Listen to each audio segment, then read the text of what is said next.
வணக்கம் நேர்களே, லங்காஃபோ ஊடகத்தின் இன்றைய முக்கிய செய்திகள். முதலில் தலைப்புச் செய்திகள். வெலிகம துப்பாக்கிச் சூட்டுடன் தொடர்புடைய மற்றொரு நபர் கைது. கொலை கலாச்சாரத்தை கட்டுப்படுத்த முடியாத நிலைமையில் அரசாங்கம், எதிர்க்கட்சித் தலைவர் சஜித் பிரேமதாச. அரசு சட்ட சிக்கலை தீர்த்தால் அடுத்த முதற்காலாண்டில் தேர்தல்கள் ஆணைக்குழுவின் தலைவர் அறிவிப்பு. பாதிக்கப்படக்கூடிய சூழ்நிலையில் தவிக்கும் ஆயிரக்கணக்கான குழந்தைகள். இந்தியாவுக்கும் இலங்கைக்கும் இடையேயான படகு சேவை தற்காலிகமாக இடைநிறுத்தம். சீரற்ற வானிலை காரணமாக நாடு முழுவதும் 29,000-க்கும் மேற்பட்டோர் பாதிப்பு. இனி விரிவான செய்திகள்.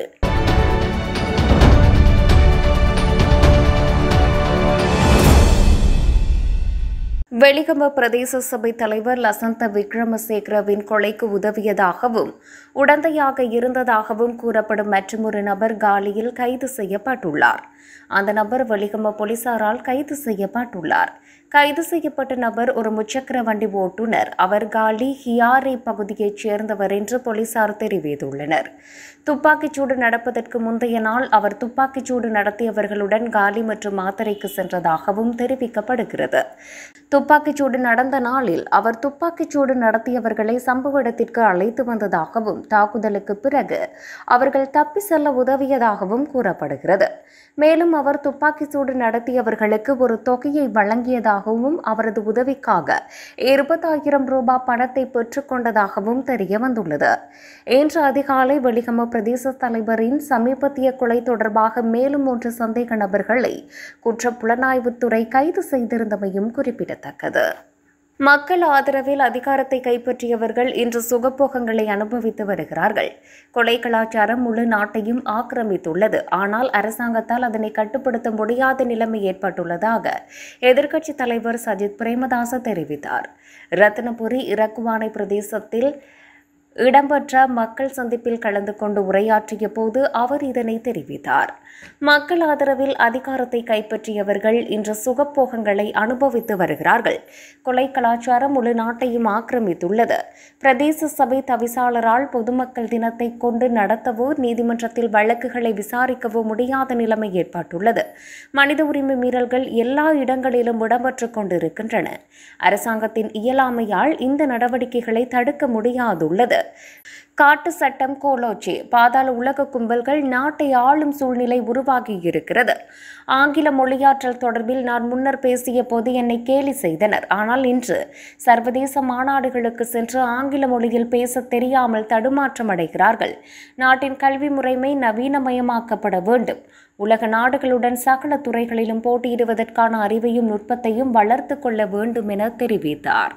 மாகாண சபை தேர்தலில் காணப்படும் சட்ட சிக்கல்களுக்கு தீர்வு காண்பதற்கு அரசாங்கம் விரைவான நடவடிக்கைகளை மேற்கொள்வதாக எமக்கு தெரியவில்லை. தேர்தலை நடத்துவதற்குரிய சூழலை ஏற்படுத்தி கொடுத்தால் அடுத்த ஆண்டு முதல் காலாண்டில் மாகாண சபை தேர்தலை நடத்தலாம் என தேர்தல்கள் ஆணைக்குழுவின் தலைவர் RMAL ரத்நாயக்க தெரிவித்தார். மாகாண சபை தேர்தல் குறித்து வினவிய போதே அவர் மேற்கண்டவாறு கூறினார். இது தொடர்பில் மேலும் கருத்து வெளியிட்ட அவர், தேர்தல்கள் ஆணைக்குழுவின் தவறுகளினால் மாகாண சபை தேர்தல் கால வரையறையின்றி பிற்போடப்படவில்லை. பாராளுமன்றத்தில் இயற்றப்பட்ட புதிய தேர்தல் முறைமையினால் ஏற்பட்ட சட்ட சிக்கலினால் மாகாண சபை தேர்தலை எந்த முறையில் நடத்துவது என்பதில் சிக்கல் ஏற்பட்டது. மாகாண சபை தேர்தல் முறைமை தொடர்பில் உயர்நீதிமன்றத்தில் வியாக்கியானம் கோரப்பட்ட போது பாராளுமன்றத்தினூடாகவே இந்த பிரச்சினைக்கு தீர்வு காண முடியும் என்று உயர்நீதிமன்றம் பலமுறை அறிவுறுத்தியுள்ளது. மாகாண சபை தேர்தலை நடத்தாமல் ஜனாதிபதியின் நேரடி பிரதிநிதியான ஆளுநர்களினால் மாகாண சபைகள் நிர்வகிக்கப்படுவது ஜனநாயக அம்சங்களுக்கு முரணானது என்பதை தொடர்ச்சியாக வலியுறுத்தி வருகிறோம். மாகாண சபை தேர்தல் குறித்து இதுவரை காலமும் மேற்கொண்ட சகல நடவடிக்கைகளுக்கும் முழுமையான ஒத்துழைப்பு வழங்கியுள்ளோம்.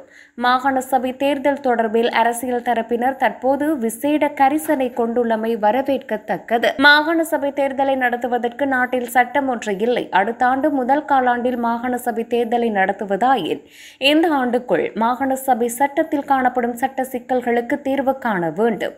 மாகாண சபை தேர்தலில் காணப்படுகிற சட்ட சிக்கலுக்கு தீர்வு காண்பதற்கு அரசாங்கம் விரைவான நடவடிக்கைகளை மேற்கொள்வதாக எமக்கு தெரியவில்லை.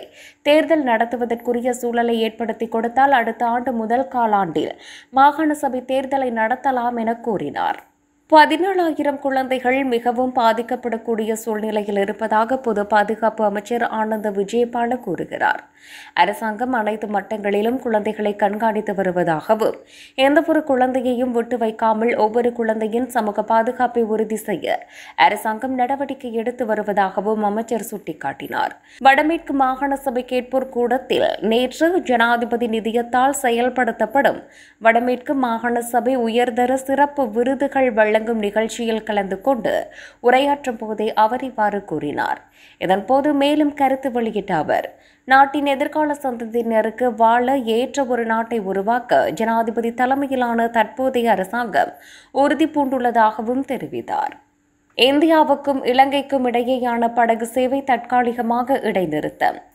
வடகிழக்கு பருவமழை ஆரம்பித்துள்ளதால் இந்தியாவின் நாகப்பட்டினம் மற்றும் இலங்கையின் காங்கேசன் துறைக்கு இடையேயான படகு சேவை தற்காலிகமாக இடைநிறுத்தப்பட்டுள்ளது. எதிர்வரும் டிசம்பர் மாதம் படகு சேவைகள் மீள ஆரம்பிக்கப்படும் என தெரிவிக்கப்பட்டுள்ளது. சீரற்ற வானிலை முன்னறிவிப்பினால் 26ஆம் திகதி முதல் 28ஆம் திகதி வரை திட்டமிடப்பட்டிருந்த பயணங்களை ரத்து செய்வதாக சுபம் படகு நிறுவனம் அறிவித்துள்ளது. நவம்பர் முதல் வருடாந்திர சேவைகளை இடைநிறுத்துவதற்கு முன்னர் 28ஆம் திகதி வரை இயக்க நிறுவனம் திட்டமிட்டிருந்தது. படகை உலர்த்தவும் புதுச்சேரியில் வழக்கமான பராமரிப்பு பணிகளை மேற்கொள்ளவும் இந்த இடைவெளியை பயன்படுத்துவோம்.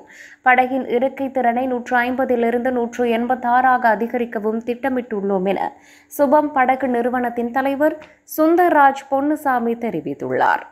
கடந்த சில நாட்களாக நிலவும் பாதகமான வானிலை காரணமாக நாடு முழுவதும் 18 மாவட்டங்கள் பாதிக்கப்பட்டுள்ளதாக பேரிடர் மேலாண்மை மையம் தெரிவித்துள்ளது. 7,395 குடும்பங்களைச் சேர்ந்த மொத்தம் 29,414 பேர் சீரற்ற வானிலையால் பாதிக்கப்பட்டுள்ளதாக அனர்த்த முகாமைத்துவ மத்திய நிலையம் குறிப்பிட்டுள்ளது. இதற்கிடையில் தொடர்ச்சியான மழை மற்றும் நிலையற்ற நிலைமைகள் காரணமாக 11 மாவட்டங்களுக்கு வழங்கப்பட்ட மண்சரிவு எச்சரிக்கைகள் மேலும் நீட்டிக்கப்பட்டுள்ளதாக தேசிய கட்டிட ஆராய்ச்சி அமைப்பின் மூத்த புவியியலாளர் டாக்டர் வசந்த சேனதீர அறிவித்தார். கூடுதலாக இதுவரை பெய்த கனமழையின் விளைவாக நெல்வள நதி, ஜீன்கங்கை, கழுகங்கை மற்றும் அத்தனகழுபோயாவின் நீர்மட்டம் உயர்மட்டத்தில் இருப்பதாக நீர்ப்பாசனத்துறை தெரிவித்துள்ளது. சுவிட்சர்லாந்துல வீடு வாங்க போறீங்க, இல்ல ஆல்ரெடி உங்களுக்கு அங்க வீடு இருக்குன்னா இந்த வீடியோ உங்களுக்காக தான். ஸோ ஸ்கிப் பண்ணாம ஃபுல்லா பாருங்க.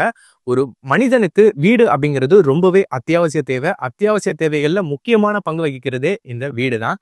ஸோ அப்படி வீடு வாங்குறது, விற்கிறது, இது சம்பந்தமா உங்களுக்கு இருக்கிற நிறைய ப்ராப்ளத்துக்கு சொல்யூஷன் தர ஒரே இடம் தான் உங்கள் செல்வாசக். Your future our vision. இப்போ சுவிட்சர்லாந்துல வீட்டோட வட்டி விகிதத்துல நல்ல மாற்றம் வந்திருக்கு, நிறைய குறைஞ்சிருக்கு. ஸோ நீங்க ஏதாவது அக்ரிமெண்ட் போட்டு வச்சிருக்கீங்கன்னா இப்பவே அதை ரெனிவல் பண்ணி மாற்றி வச்சுக்கிட்டீங்கன்னா உங்களுக்கு நிறைய ப்ராஃபிட்ஸ் இருக்கும். ஸோ இது சம்பந்தமா உங்களுக்கு ஏதாவது அப்டேட்ஸ் வேணும், இந்த மாற்றத்துல உங்களுக்கு ஏதாவது டவுட் இருக்கு அப்படின்னா மறக்காம ஸ்கிரீன்ல தெரிய நம்பருக்கு கால் பண்ணுங்க.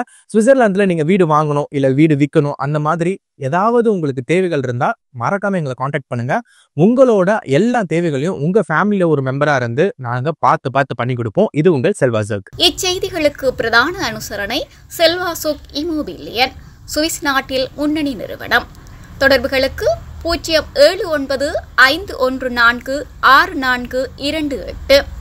வீடு வாங்க, வீடு கட்ட, வீடு திருத்த மற்றும் வீட்டுக்கடன்.